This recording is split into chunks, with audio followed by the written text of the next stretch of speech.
ہماری تاریخ کا ایک عظیم حکمران گزرا ہے، سلطان صلاح الدین ایوبی۔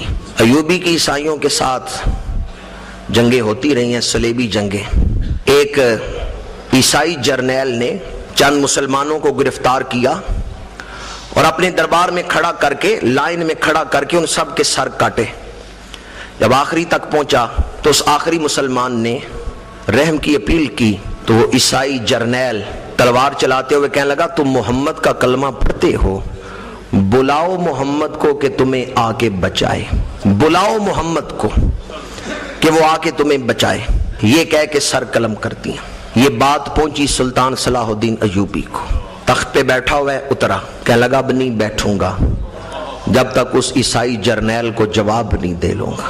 لشکر کو تیاری کا حکم دیا، ادھر لشکر تیار ہو رہا ہے، ادھر سلطان صلاح الدین ایوبی نے اس عیسائی جرنیل کو پیغام بھیجا کہ تو نے حضور کو بلایا ہے۔ حضور کی تو شان وراء الورا ہے، محمد عربی کا غلام آ رہا ہے۔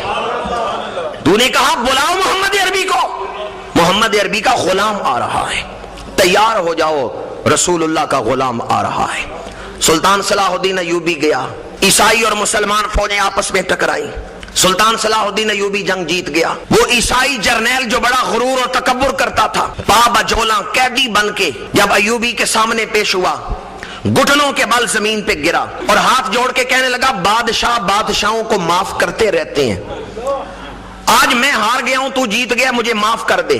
تاریخ میں نام لکھا جائے گا کہ ایک بادشاہ نے دوسرے بادشاہ کو معاف کر دی ہے۔ سلطان صلاح الدین ایوبی نے کہا تو میرا مجرم نہیں، تلوار بلند کی اور کہا تو میرا مجرم نہیں کہ میں تمہیں معاف کروں، اگر تو میرا مجرم ہوتا تو میں تجھے معاف کر دیتا، پر تو اللہ کے رسول کا مجرم ہے، مجھے کیا حق ہے کہ میں تجھے معاف کروں۔ یہ کہا اور سر تن سے جدا کر دیا۔ سلطان صلاح الدین ایوبی نے بتا دیا امت کو یہ حق نہیں کہ حضور کے گستاخ کو معاف کرے۔